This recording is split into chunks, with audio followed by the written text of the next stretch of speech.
تو 1926 میں، اس سے قبل مولانا خلیل صاحب وہ ہجرت کر کے اور تشریف لے گئے، مدینہ منتقل ہو گئے تھے۔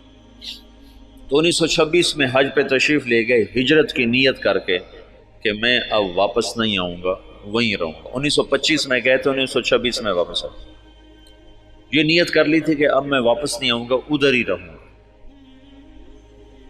جب یہ مکہ پہنچے تو ان کو خواب میں اللہ کے رسول کی زیارت ہوئی، تو انہوں نے پوچھا یا رسول اللہ، میں امت کی بہتری کے لیے کیا کروں، امت کی ہدایت کے لیے کیا کروں؟ تو اللہ کے رسول نے فرمایا جیسے میں نے مکے میں کام کیا تھا تم ویسے کام کرو۔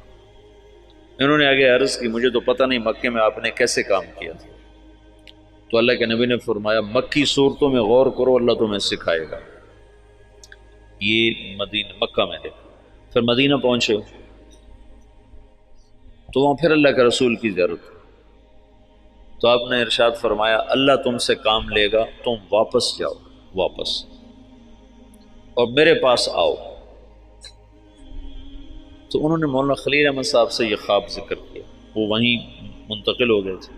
انہوں نے حضرت مدنی رحمت اللہ علیہ کو، مدنی کیوں کہتے ہیں حسین احمد مدنی، یہ اپنے والد، ان کے والد اپنے پورے خاندان سمیت مدینہ ہجرت کر گئے تھے، پھر ان کا سارا خاندان مدینے میں آباد رہا، یہ بھی مدینہ میں رہے، پھر ہندوستان کے حالات کو دیکھ کر دوبارہ واپس آ گئے تھے اور یہ کہا تھا کہ میں مسلمانوں کو تنہا نہیں چھوڑ سکتا، میں مدینے میں رہوں اور مسلمان مشقت میں ہوں، تو مدینے کا قیام قربان کیا تھا اور واپس تشریف لے آئے ہندوستان۔ یہاں اللہ نے ان سے بہت بڑا کام لیا،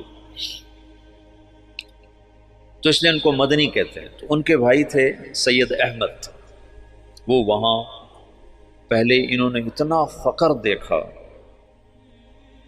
کہ حضرت مدنی فرماتے ہیں میرے والد سبزی منڈی جاتے تھے شام کو، تو جو سبزی وہاں گلی ہوئی سڑی ہوئی لوگ پھینک کے چلے جاتے تھے نا، وہ اٹھا کے لاتے تھے، پھر اس کو صاف کر کے خالی ابال کے ہم کھاتے تھے کہ اس میں نمک مرچ ڈالنے کا بھی سکت نہیں تھی، اس طرح شروع کے دن تھے۔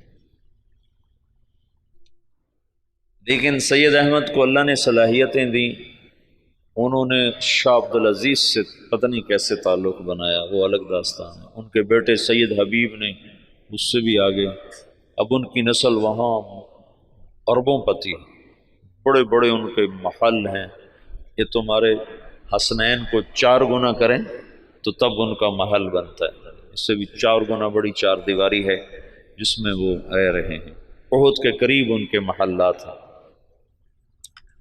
تو انہوں نے سید احمد سے ذکر کیا، تو انہوں نے جو مسجد نبوی کے اس وقت منتظم تھے ناظم اعلیٰ، ان سے ذکر کیا، تو انہوں نے عشاء کے بعد جب مسجد بند کر دی تو مولانا الیاس صاحب کو بلا کر جالی کا دروازہ کھول کے اندر بھیج دی، تو اندر جالی اور روزے کے درمیان کوئی چاروں طرف دیوار ہے، دروازہ کوئی نہیں، یہ نور الدین زنگی نے اس کو چاروں طرف سے بند کروایا تھا اور نیچے سیسا پگھلا کے ڈالا تھا۔ جب وہ کچھ لوگ آ کر لاش نکالنے کا منصوبہ لے کر آئے تھے،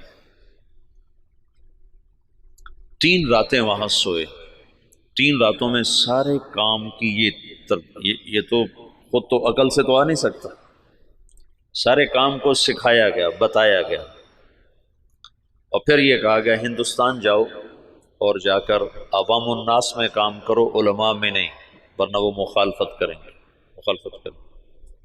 تو پھر یہ وہاں سے واپس تشریف لائے، 1926 میں پہنچے ہیں، اور پہلے علماء کو جمع کیا اور ان کے سامنے یہ بات رکھی کہ میں یوں کام کرنا چاہتا ہوں، تو کسی ایک نے بھی موافقت نہیں کی سوائے مولانا مدنی صاحب اور مفتی کفایت اللہ صاحب رحمۃ اللہ علیہ۔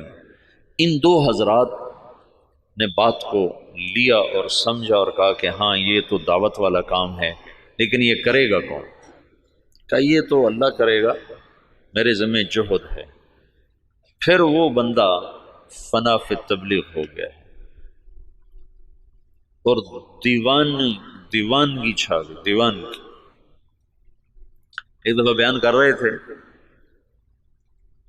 گرمیوں کے دن تھے، صحن میں 11 بج گئے، 11 فجر کے بعد شروع ہوئے، گرمیوں میں 11 بج گئے۔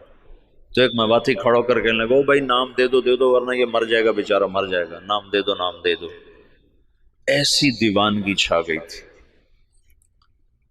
اور کوئی شکل نہیں، کوئی جانتا نہیں، اور آگے سامنے میواتی ہیں جن کو دین کی خبر ہی کوئی نہیں، کلمہ نماز کا نہیں پتا، تو دعوت کیسے دیں گے؟ 10 برس کی محنت کے بعد ایک جماعت چلے کی تیار ہے، 10 سال کے بعد۔ تو ان کو ہدایات دی، پھر ان کو روانہ کرتے کرتے 5 میل ان کے ساتھ پیدل چلتے گئے، پیدل چلتے گئے۔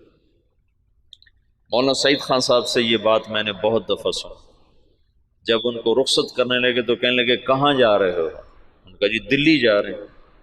کہنے لگے نہیں، لندن پہ چوٹ پڑ گئی، امریکہ پہ چوٹ پڑ گئی، ساری دنیا میں ہدایت کا فیصلہ ہو گیا۔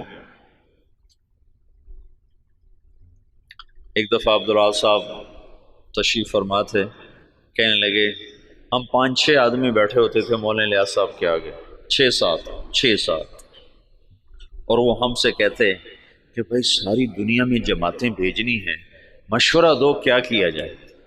تو ہمیں خیال آتا کہ مولانا صاحب بیچارے کتنے پاگل دیوانے ہیں، اور شیخ چلی کی باتیں کرتے ہیں کہ ہم 6-7 آدمی بیٹھے ہیں اور ہمیں کہہ رہے ہیں کہ ساری دنیا میں جماعتیں بھیجنی، مجھے مشورہ دو ہمیں کیا کرنا چاہیے۔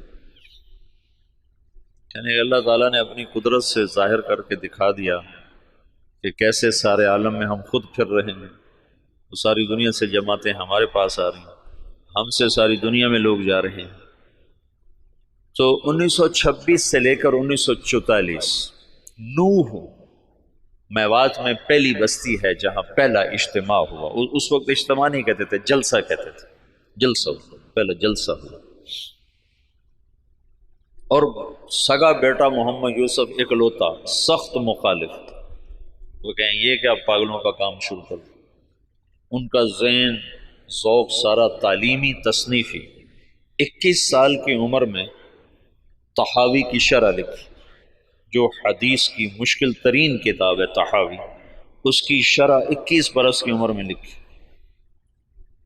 اور حیات الصحابہ جیسی کتاب تو ساری دنیا کے علماء تسلیم کر گئے کہ سیرت میں یہ وہ شخص بدیع تھا، بدیع سیرت میں، کہ سیرت کے عنوان پر آج تک کسی نے ایسی کتاب نہیں لکھی۔ سیرت کا عنوان ہوتا تھا زید بن ثابت، نیچے اس کی سیرت اور حالات، عمر بن خطاب، نیچے ان کی سیرت، حالات، واقعات اور ان کے فضائل اور مناقب۔ یہی 14 صدی میں تمام مصنفین کا طرز رہا ہے۔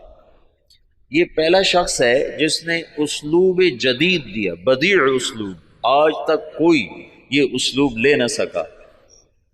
حیات الصحابہ ہے سیرت، لیکن حیات الصحابہ، کیف کانت صلاتہم،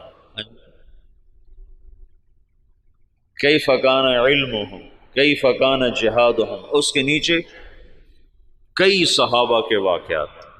یہ ایک کو عنوان بنا کے نہیں، عنوان صفت کا اور نیچے واقعات مختلف شخصیات کے، یہ پہلی دفعہ ہوا تصنیف و تالیف کی تاریخ میں۔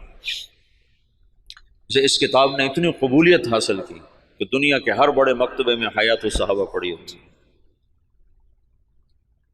تو ان کا تو ذہن تھا سارا تعلیمی اور تصنیفی، وہ کہیں یہ میرے ابا کو ہو کیا گیا، ان کو اللہ کی طرف سے الہام ہو چکا تھا۔